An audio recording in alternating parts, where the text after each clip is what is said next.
Okay, this is not good. Okay, we're having a few technical issues to start off the stream with. I'm Is it gonna actually going now, or? right now. Yeah, we're both coming through right now, but I think the intro ran like a couple times, switched in and out. That was a little bit weird. But we're coming through now. It looks like so. Might as well just Okay, roll with it. we've never had that happen before, but it's day for new things, I guess. So yeah, hello everybody. Thanks for sticking with us through the weirdness. Welcome to another binary episode of the Day Zero podcast. As always, I'm Spectre, with me is Z.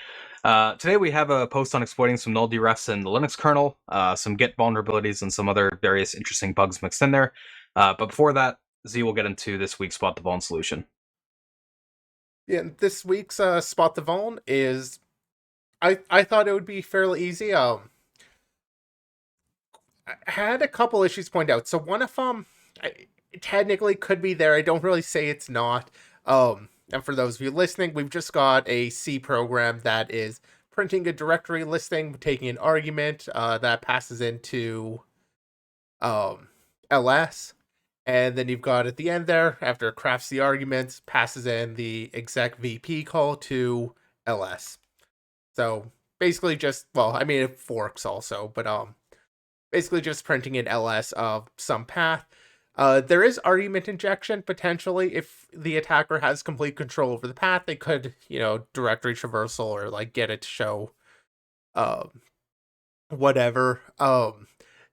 There were some suggestions of command injection, but you shouldn't have that because this is exec VP. So it's going to execute whatever that first program is, give it the argument. Um, where the actual issue holds, or at least the one that I was thinking of for this, is the fact that ls here, um, it does not start or is not an absolute path. It's just here's ls. So, I do have the comment at the top saying assume this is a SecUid binary, kind of hinting towards a local attack here. Local attacker would be able to set their path so there is another ls binary somewhere in there, and it'll just execute that as long as it's earlier in the path than the original ls is. It'll be executed with the privileges of the owner binary of the SecUid binary, so presumably with elevated privileges. So it's a fairly classic issue, fairly old issue. Um, but still one of those things that, it happens. It's still out there. We still see it. Just an easy thing to maybe forget to look for when you've got, all the cooler vulnerabilities to look for. And Rudimal says ls-ls-l. So no, by convention, arg0, when it's past an exec VP or any of the exec family, um, is the file name. So that's why the argument starts with ls and we're starting the ls binary. You could perhaps call it, or give it some other value there, but by convention, first argument is the binary or the file being executed. All right, so we'll jump into our topics, of which up first we have a Project Zero post on exploiting a bug in the oops handling for null-dereferences. So, null-dereferences are kind of a class that for a long time has been fairly irrelevant for exploitation, but Project Zero is kind of turning that on its head with this post a little bit. So, Z, I know you found this one cool. I'll let you jump into this one. Yeah, I really enjoyed this post in part because like I said, null-dereferences are generally seen as just non-exploitable these days. With userland not being able to map the null page, kernel can't access it. It's just one of those places where you get the null-deref and you can't really do a lot with it. And the last time we had a post that was talking about being able to do something with a null-deref, um, we were both, I recall, disappointed by that post. This was quite a while back that we covered it. And it ended up being North Korea trying to hack us, so there's that aspect of it too. But still, this one at least feels a bit more in the spirit of doing something with the null-deref. And as Spectre already kind of indicated, instead of actually using the null-dereference as like their core primitive for exploitation, it takes advantage of the handling of the null-dereference. So in a lot of cases, when we're talking about userland null-deref, this isn't going to make them exploitable. But in the kernel doesn't quite want to crash when it gets a null-deref, so it generates an oops, which is kind of a lesser form of like an alert that something went wrong, but it's going to try and recover in some cases. It's going to try and recover, but it's going to, kill the task that caused it. And in doing so, it's not going to do all of the cleanup that it should be doing. It's maybe not going to free memory. It's not going to release locks. It's not going to release reference counts that it may have taken. At that point, it's just going to quit and go on with something else. So it tries to recover, print some error information, whatever.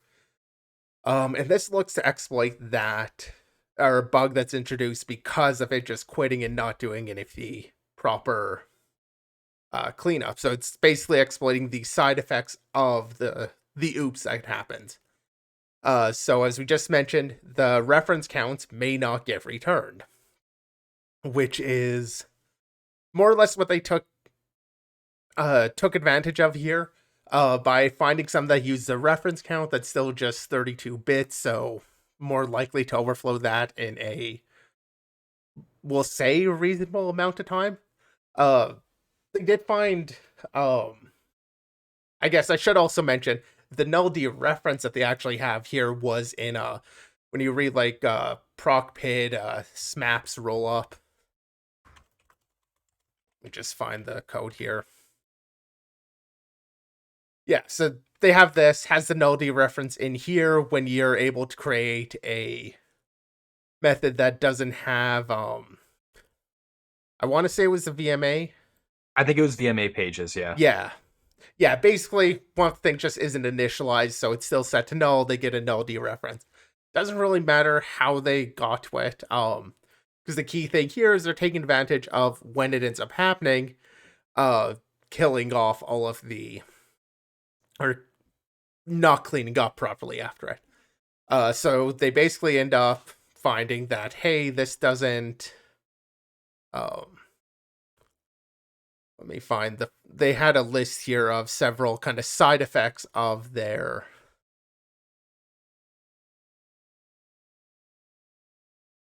here we go.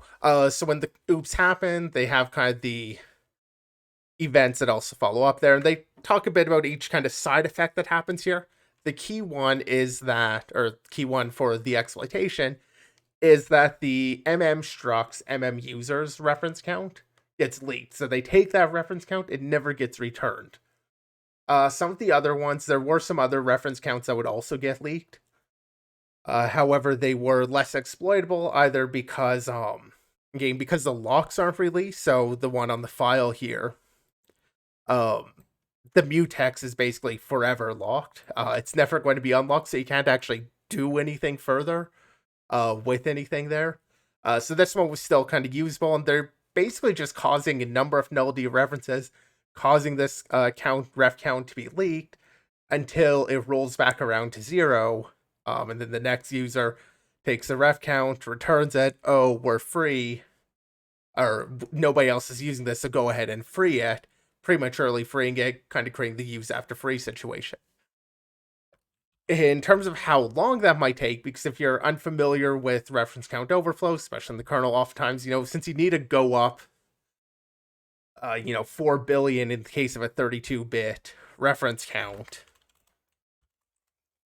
they talk about how long this takes, and I kind of love reading how long they expect this take. On server setups that print kernel logging to a serial console, so kind of a worst case scenario in terms of timeframes, because it has to print the oops log and all of the information there to a serial console, generating 2 to the power of 32 kernel oops, enough to cause it to wrap, will take about 2 years, or over 2 years.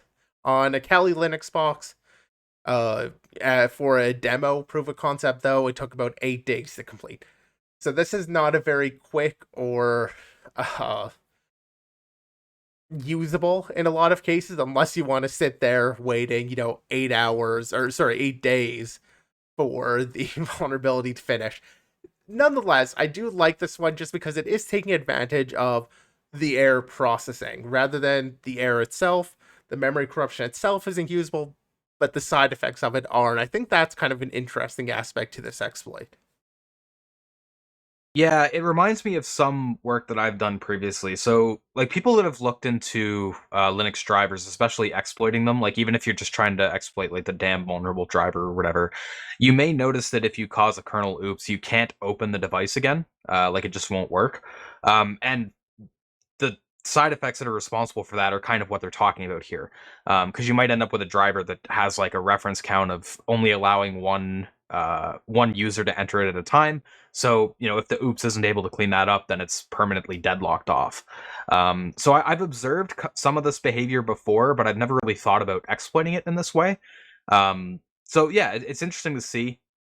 It's not super feasible. I mean, 2 years, you're talking about a pretty long campaign at that point. I don't think that's going to happen.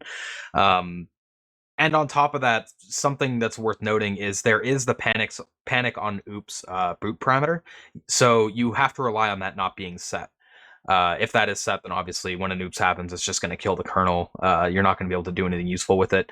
And certain setups do have panic on oops set by default. So certain targets are going to be crossed off immediately because of that as well. But yeah, it's an interesting place to look. Haven't really thought of it before. And it makes sense as a place to look for like a reference count leak type situation, but yeah, it's not really something you could productize because it's not really being done in a reasonable amount of time. But it's still a valid issue, especially when you're talking about servers or something. It could be more useful there if it didn't take so long, but it Yeah, and does. So it is also just something kind of interesting to think about, which is, the side effects of what you're doing that you don't necessarily notice. Like when you're thinking about the side effects and the primitives you get from a null-dereference, or really just any sort of exploitable case, you're often thinking about that first order, what can it actually do? And this is just, getting you to think about more what are the wider side effects? What else is going to happen here? In this case, that oops handling that actually leads to something somewhat usable. I mean, yeah, this case maybe isn't all that great, but there could be other bugs introduced, especially more at a logical level when it does, if there's any sort of global state that ends up being basically in the wrong state because of that early exit from the task, you might be able to take advantage of that in other ways too. So, something to keep in mind, really. I know I say that a lot with these episodes, but yeah, I mean, this one in particular, I thought it's kind of cool. something else I'll point out, even though it's probably obvious, is this would be a very noisy attack as well. Kind of the same thing I've said when we've seen info leaks that work based on register context dumps from like a kernel warning. Uh, if you're triggering like thousands and thousands of panics like there, or I guess billions of panics like this, it's probably going to catch somebody's attention. And considering, on something like a server where it could take up to 2 years, I would hope that somebody would notice that this was going on before within I two mean, years. But a 2 year long execution cycle. Just, yeah, I don't feel like anybody's doing that, but who knows? Maybe we'll no, find out somebody does. I will also mention, they did fix this, so they fixed the null deref bug itself, of course, but they also introduced an oops limit, which will cause the kernel to panic if there are too many oops. So that does limit the uh use case for this particular technique, getting that ref count overflow. But like I said, there are still the case of when it exits early, you might have some other more logical issues get introduced because of that. yeah, that's a pretty good mitigation, like a pretty good idea. Generally, your average user, if they're hitting more than like one or a few oops, then there's probably something more nefarious going on. So it makes sense to try to tackle that those cases of abuse. So Yeah, so yeah, I don't know how exactly this is working, but if it's like an oops limit that is a fixed value, I guess they've got a 10,000 limit. The I'm main guessing it's concern, configurable. yeah, the limit itself is, well, it's a kernel config, so yeah, can Yeah, be can be configured. So my main concern would be the difference between like an oops per second or minute or hour versus just, running a server for a year. Eventually those oops are going to add up and it's just going to crash the server. That's where I could see there maybe not being a great thing, but if there is some sort of like oops per day, oops per week or something, or hour or whatever, some sort of limiting factor, then like yeah, it's probably pretty solid. I have not looked into how this works, so I don't know if there is that, but that is the one concern I would have, because if it's just a never-ending counter, eventually you will hit it, even without anything nefarious. That's a fair case to call out. Like long running servers with like 100% uptime, yeah, that could be a problem. All right, so getting into some other Project Zero stuff, we have a type confusion in Windows that was found in the wild, reported by James Forshaw, which was a type confusion in the COM plus event system service, COM being component object model, hellscape of Windows that nobody likes to deal with. Another type confusion spawned from the usage of unions, which for those who have been listening for a while have probably heard me rant about before. Uh, this bug occurred in the COM plus event system services put property bag method in the in-memory regrow class when handling prop variant objects, which is like a generic container object that can hold integers or COM object pointers or whatever. This particular function would take two prop variant objects as input, which are expected to have a vector of strings and a vector of prop variants. And I think the name that they attach to that is like a CA prop variant. Problem is, they never actually validate the type that's coming in. So because of that, and because it's a union, instead of using the variant that expects with a pointer to the prop variant elements, you could supply a blob variant with data you control and basically pass in fake objects, which you could eventually use to craft a VT unknown variant, which contains a vtable that you can hijack to get code exec eventually. So pretty straightforward bug when you boil it down. They just take a variant as input, which could be structured many different ways, and they don't validate that the variant is the type they expect. They just incorrectly assume it'll always be the CA prop variant type. Which is Um, kind of like 101 for using these is, yeah, check the type when you're going to pull it out. yeah. It's not too surprising though. Like I said at the top of the topic, like COM is one of those nightmarish systems where, like browsers, there's a lot of different types in play, and it's very confusing. I remember talking to some MS people, and they were like, "Yeah, there's probably like a handful of people who understand like COM in its entirety. Like nobody likes to touch it or deal with it." So it's not super surprising that there's a bug like this coming out of it. And wherever you have systems like this, where unions are in heavy use, and you have pointers to controlled data inlining with pointers to potentially attacker controlled data or non-pointers, these types of issues spring out of the woodwork. You just see them like everywhere. They're just so easy to pop up. So yeah, just another example of that happening. It's fun to see some calm stuff talked about because, like I said, a lot of people just don't want to deal with it. But Project Zero, or the people who do want to like are willing to go in and deal with it, it could be pretty rewarding, as P Zero has proved here with their in the wild find. So So, Rudimal asks, wonder if you can automate finding these. Um, okay, and then suggests lists all unions and fuzzing unions. I mean, yeah, that would probably be a valid way to fuzz. When you first mentioned automate finding these, I was thinking like some sort of analysis pass, and I think the challenge on that side, would be detecting, because this is ultimately coming down to being a type confusion sort of issue, which is just kind of hard to actually detect in a lot of ways until you get the right overlap of like data as one type and all of that. Because the code doesn't tell you, oh, I'm treating I guess the disassembly does when you're talking about like a signed versus unsigned integer, but with complex types, like it doesn't really tell you, oh, I'm treating this as X type or as Y type. You don't really get that in the disassembly, so that makes type confusions pretty hard to actually detect when they've happened, apart from finding the specific misuses of that type confusion that actually end up being exploitable. yeah, the fuzzing aspect is interesting. Trying to pull out unions and build a fuzzer that like permeates the different uh like cases in the union. Yeah, that could potentially work. I don't know how easy that would be with Windows, where you don't have source access. If you had source access, it would be very feasible. With something like Windows, though, I'm not sure, but it's an interesting question. Could potentially work. But yeah, like I said, it's in the COM stuff, so it's not a super accessible system, even as far as Windows goes. It's kind of like the bedrock of Windows, the Windows model. So yeah, it's a bit hostile to research.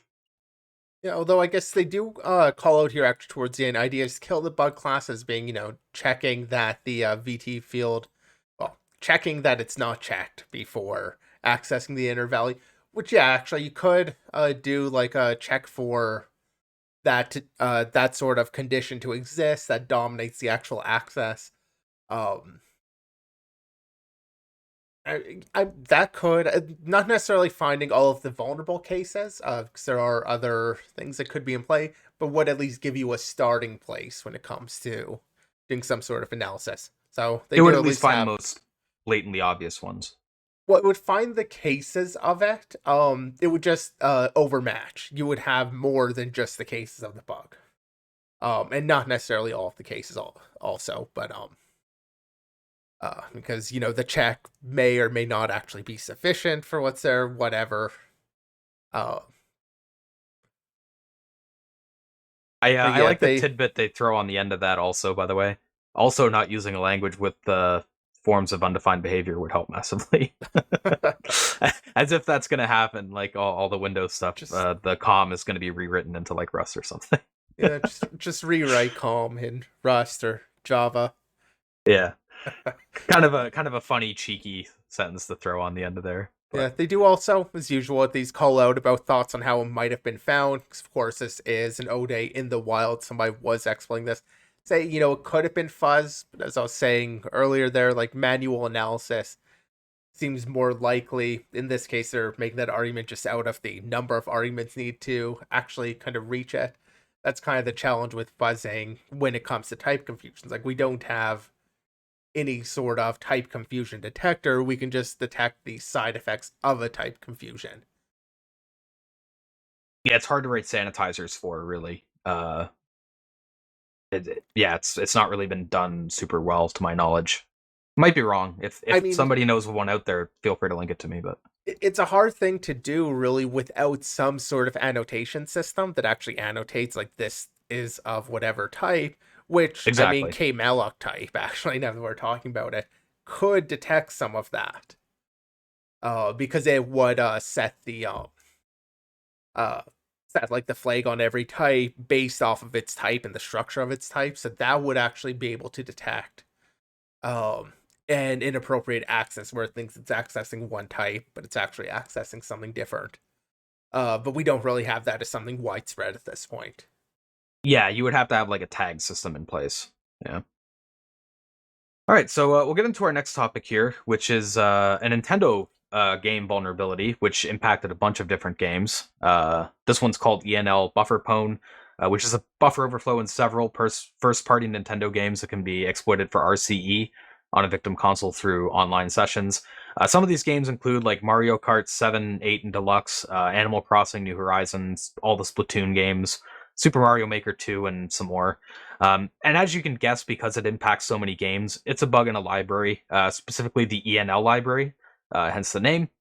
It's a C++ lib that's used for like networking, so it's probably like network layer, something like that. The bug is in the network buffer objects set and add methods, which they have snippets for on the repo. For those of you who can see the stream, the bug here is fairly straightforward. They take like a new data size and some data. For set, they copy that in. For add, they prepend it, or append it. Sorry, but they just don't check that the buffer has enough space for the new incoming data. So it's pretty straightforward buffer overflow. It's also a little interesting because these network buffers are shared with other players to interchange data. So that's where the RCE aspect comes into play. And because you're dealing with networking here, the network lib is asynchronous, and so they use two buffers back to back. Already received data can be accessed in one network buffer, while incoming data is put in a second buffer, and then once it's filled, the buffers are swapped. It's kind of similar to graphics stuff, actually, for those that are familiar with like graphics code, swapping the buffers like that way. So as an attacker, you could overflow the first network's buffer's data to corrupt the metadata of the second network buffer, including its backing store pointer, and you could effectively get arbitrary write.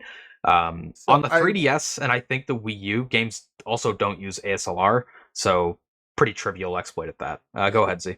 yeah, I just want to jump in there and mention that their exploits did use what you said, where they would overflow the data of one to corrupt the header of the next buffer. However, those buffers aren't necessarily stored next to each other. They found that that was the case when receiving me data. So this buffer type 9. That in that case, the order of the heap allocation just happened to have that happen. But that was something, in a sense, they needed to groom by using the correct buffer type. It wasn't something that was just generically available. The two buffers are always being used, but they're not necessarily conveniently located. Yeah, fair call out. They kind of use like the ideal case for their exploit pox here, and that also includes the targets. So, like I said, like 3DS and Wii U, games don't use ASLR, so that's kind of where their pox focus on. On the Switch, it might be a bit trickier. They call out you could perhaps hijack the network buffer to send data back and leak pointers. You could also maybe do like a partial overwrite or something of the data pointer, but their pox mostly focus on the 3DS. They also state that when it comes to fixes, uh, all the affected Switch and 3DS games have received a patch for this. The Wii U presumably didn't, probably because it's like an older console. It's not really in support, so they don't care. But actually, I don't even know if online services are running on the Wii U at this point. I don't really keep up with the Nintendo stuff very much. But yeah, it's interesting. It's an interesting bug because it's straightforward and it's also like so wide ranging, impacting so many different games. Uh, and RCE in the console space is also can have some interesting implications. Whether that can be to intentionally like attack other players, as we've been seeing with GTA 5 on PC. By the way, we don't have a topic covering that, but that's been funny to follow. But also just in terms of like being able to infect other players to for like cheating type stuff, which has been seen in the past on like PS3, for example. So yeah, there's some interesting implications there. But a pretty trivial bug in a commonly used library, basically, is what it boils down to. So Yeah, the main reason I want to add this, and actually we are covering this like a month late because this came out during our winter break, um, was largely just because we don't see these sorts of vulnerabilities in consoles that often being talked about, especially like in a game and having that sort of application. So I thought it was interesting to bring it up here and talk about it a little bit, even though, yeah, the vulnerability, not super interesting. Surprising that they actually have like, they're just in the network buffer missing boundary checks. Like, that feels like the front door, the place that you always know, like, securing a login form, like the place you need some security. So to see them not doing that is genuinely a bit surprising here. yeah, yeah. And Grayban in chat said Wii U shop closes in March. Yeah, fair enough. So that's probably why they just didn't even bother to fix it there. All right, so we'll get into our last set of issues, which was some vulnerabilities in Git. So this was published on the GitHub security blog. Three vulns in Git, two of which were coming out of like the Git attribute parsing. One of the other was a Windows specific issue with a path lookup. The blog page we have up now goes into some details on the vulns, but Z went commit surfing to get more details on them. So I'll let him jump into this one. Yeah, there is more to this. They actually kind of mislabel one of them, but I'll get into that. First, I'll just start off by saying the one of these is in Get GUI on Windows. And basically just in the way that it looks, in some of the post processing that I'll do after doing a checkout, what it'll end up doing is it'll look for spell check and spell check to be in the work tree, or the vulnerability being that it looks inside of the work tree that it just checked out for spell check, runs the binary, and that's probably not the best idea. So really straightforward issue there. Also not really binary issue, so I'm not going to dig into it. The other two here, one of them is in um sorry, kind of lost my place there, but one of them is in git log format, or specifically in the padding operators. What ends up happening there is, actually bring that up here. But being in git log format, this is the one that I feel like there isn't much risk of exploitation. You could perhaps could perhaps run into the case where some random web app pulls down and then, does a git log on them. But you need control over the format to give it these padding operators to say, like, yeah, left align or right align or pad here, whatever, truncate, whatever. You need to have that level of access, which I just don't really see in a lot of applications. So I don't know about any sort of remote access on this. It would be like a self attack otherwise, but Git isn't running with extra privileges. Feels unlikely that these will actually be exploited. That said, the two issues here, one of them I did find kind of interesting, but I will open the commits for both. And actually, while I'm talking about that, I do have the list of all of the commits for all of the bugs that they fixed between these versions. We'll see there's quite a few patches in there. Pulling up one of them that actually is a little bit interesting is basically as this thing iterates the buffer here. What's going on in the original code, it's basically just starting off with the buffer and iterates backwards on it until it reaches the character it's looking for. There are no bounce checks. So it can just go iterate out of bounds, kind of resulting in a out of bounds read on that. Again, how you'd actually end up exploiting this, I'm not too sure. But they do happen to get a ultimately a write, I believe, from this one. No, sorry, this one's out of bounds read. Yeah, read of size 1. Okay. My bad on that. I didn't find this one to be. Sorry, I'm just looking at chat. I will let Spectre deal with that. Anyway, coming back onto the second vulnerability here, actually. This is the one of the two for format padding that I thought was interesting, just in terms of being a takeaway that you can actually look for. What ends up happening with this one is right here at the top of this diff, you can see the use of strcspn, or I don't know, stir cspan.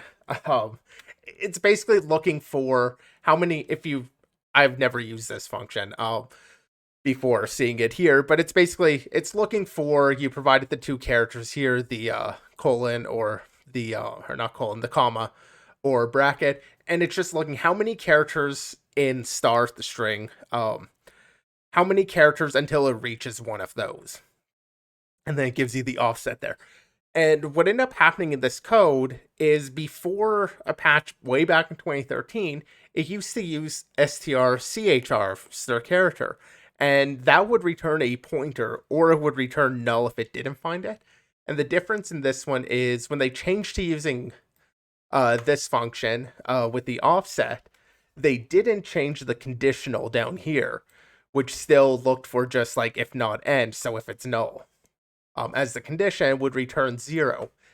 And that's where you end up having, this one basically will always, even if the character isn't present, will always end up returning, will always end up passing this check, because it's never just a null. It's the character it points to that's null, so that's how they patched it, but because of that, it never returns 0, and so it just keeps running with all this other code. Ultimately ends up just returning an actual, like, offset or endpoint or whatever to it. Later on, higher in the stack, later execution ends up actually trying to read and write out of bounds, going negative out of bounds on this one. Or my bad, not negative out of bounds. That was the last vulnerability there. Nonetheless, effectively, you end up getting on, it reads out of bounds after like that null pointer, reads there, that ends up in the output, so you can leak pointers this way. I don't know how much you'd really be able to chain that. Like, this is the get, generally in get log or get archive command. Trying to chain that with some other vulnerability, I don't feel like this is all that exploitable. There might be something, like I would not be surprised if there was some way to get this, but at first blush, it doesn't look that useful. There was another one that was actually an integer overflow, and that one just led to an early abort. not as far as I can tell, or a silent truncation. So I'm not even going to bother pulling that one up. So the other bugs here, and yeah, there are a bunch going on. If you do take a look, the commits are quite a few commits, quite a few of these are integer overflows that they're just patching. It looks like they basically took the fact that the bug existed and then just went and patched a bunch of places where they might run into integer overflows. Jumping into the Git attributes. So Git attributes parsing feels slightly more likely to be exploited. Because what ends up happening here is the Git attributes get parsed. I believe as you check out a file, it's going to load that .git attributes file. It's going to look there and get those attributes, see if there's anything relevant to what it's doing. So that's kind of thing where if you check out a malicious repository, you have a chance of actually exploiting this one.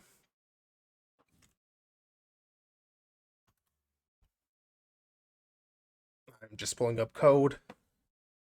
So one of the bugs is just having a large number of attributes. It will lead to an integer overflow. And I do have the code here. So there's kind of a benign case where you wrap the number of attributes around. Again, this is just an integer, 32-bit int.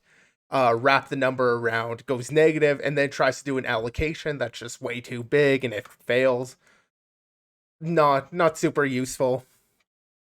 But there is also a out of bounds write and kind of overflow that happens. So I'll walk through that code here. And this parse attribute line come through, and you've got the number of attributes being stored as a integer, along with the iterator I being an integer. It will right here kind of goes through looping through all of the attributes, taking num attributes plus plus, so just incrementing that. It never checks the num attributes value, so that can actually end up, that's where you can end up having the overflow happen. In this loop, and for those of you listening, the iterator that I mentioned, that's not being used in this loop, so that doesn't really come into play at this point. That's used elsewhere. So num attributes is 32 bits, but you can have more than that, or more attributes than that it needs to parse, so that will end up wrapping back around to negative and eventually back to 0 or some small value. So right after that loop where it calculates the number, it will end up doing this xcolloc, which uses the number of attributes. So if you have like zero, have it wrap around to 0, it's going to allocate too small of a buffer, and then you have various copies that can be abused there. So that's where you end up getting that out of bounds right. Seems like that one could be usable. It's going to depend a lot on like the usual what's actually in the heap, what you can actually do with it. But that one does feel like you could probably do something with it. Having that small allocation, you can definitely overflow here. Something fun. At least fun for the attacker side. They don't really talk about any exploitation strategy, so you'll have to explore that more yourself if you're interested. On the exploitation strategy, though, this next bug I think is a little bit more entertaining. It has a weird. Okay, so it has an interesting cause. Actually, I should mention that before I go to the exploitation. The cause on this one ends up being. Do I have a link to the code here? Let me just bring up the code instead of the diff because it goes a little bit long. You get passed in this adder stack. So you've got this adder stack free function. It's supposed to be doing some freeing. Gets passed in that adder stack, and that adder stack tracks a number of matches here. The problem is the number of matches. I'm not going to pull this off, or I guess I can pull it off because it's literally right here. It's an unsigned value. However, this iterator I, in this case, is a signed integer.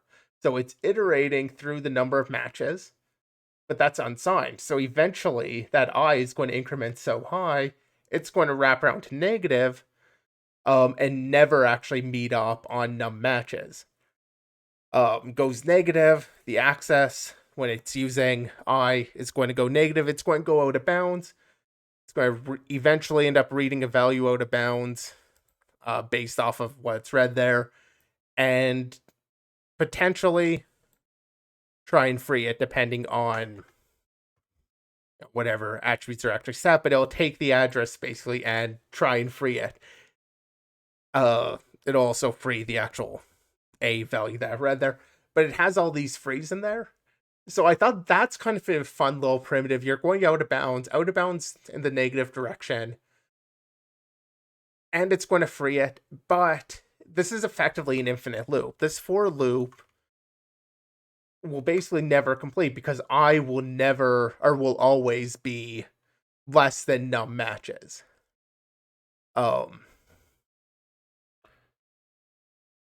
So Yeah, I it's a don't know case how. where I feel like you would have to exploit it and then subvert the code flow with your like post exploitation.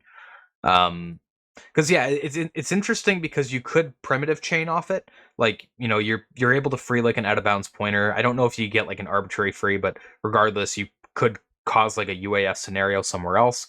And potentially get like, you know, a full exploit going. But this is something that you would have to fix after the fact. Like just cascadingly infinitely freeing things is probably not going to work out too well for the process. It's probably going to end up blowing itself up at some point if you can even exploit it in time. So it's a very like weird case for sure. Weird exploitation scenario to be in. Probably not a reliable one. But like you said, entertaining at least. Yeah, it's entertaining to think about. I don't even know what the threading system looks like here. If you do have multiple threads going, you can actually take advantage of the use after free after you get these free, or if you're just going to be stuck in this loop trying to free them forever. And if there is no threading, you're probably just going to crash. You're going to Yeah, crash that's a pretty fair quickly. point. I was kind of assuming that there would be threading in here. Kind of based on the code, I guess, like where I'm seeing like stack free makes me think like, you know, freeing on some thread stack or whatever, but yeah, that's a pure assumption. I don't Well, know.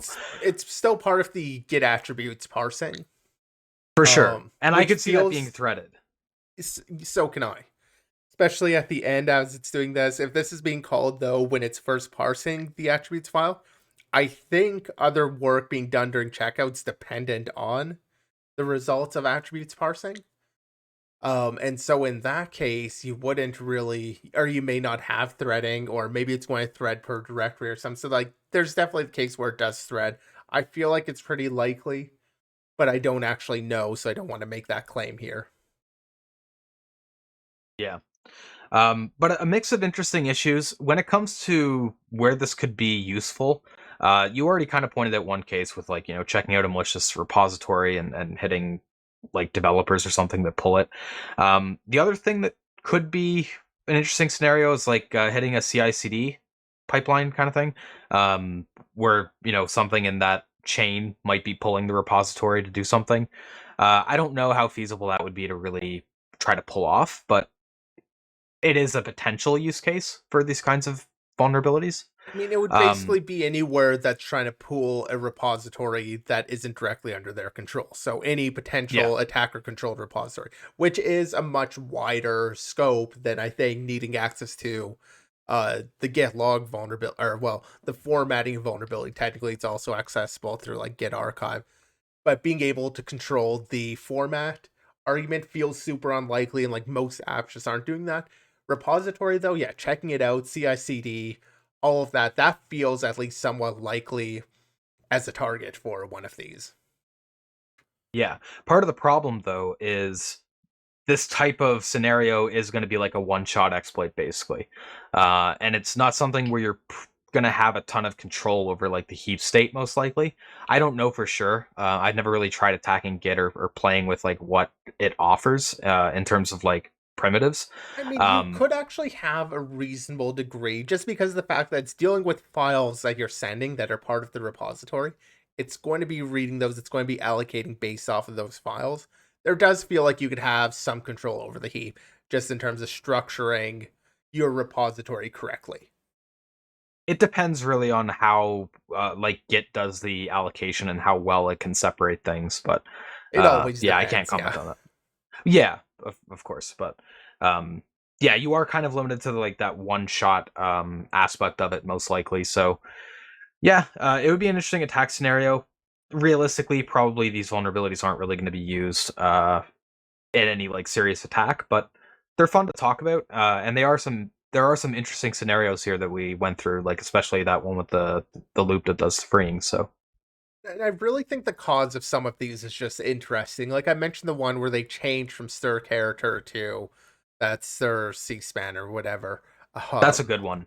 like that sort of bug, like that happens. That's something to keep your eye on, especially if you're watching patches and using that to do vuln discovery. Like that's just one of those cases to be aware of. Oh, they changed one place, but not the other place it impacts.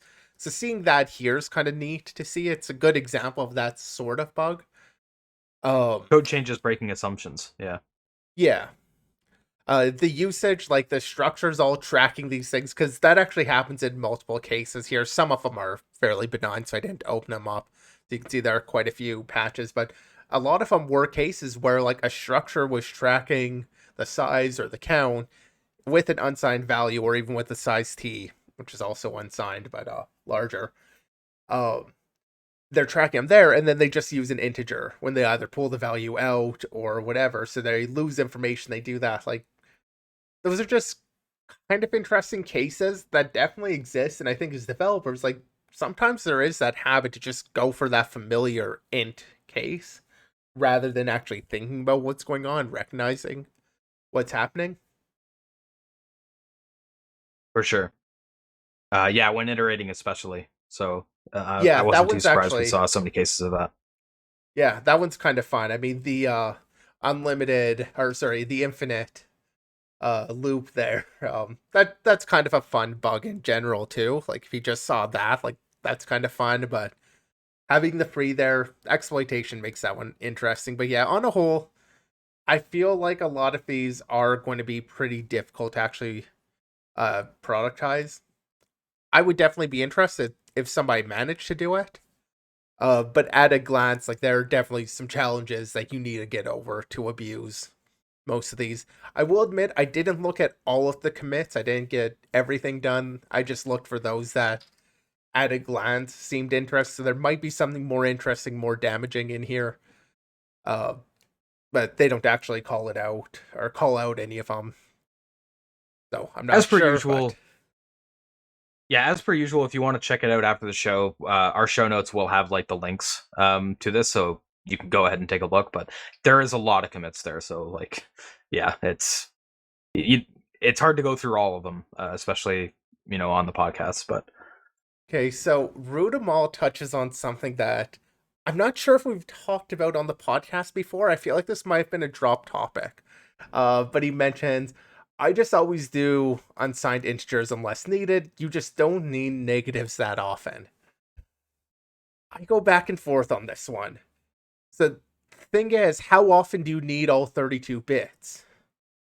Versus having kind of that warning sign that an error has happened, because if a number goes negative, like if you need 32 bits, you probably should be using a 64-bit integer, not a 32-bit. Like you should be sizing up at that point. So having that sign bit that actually kind of indicates something has gone wrong and having a clear way of checking that also feels like a bit of a benefit and something you could do. Um, I get where you're coming from on like you use unsigned ints because generally speaking, you're counting, it should never go negative.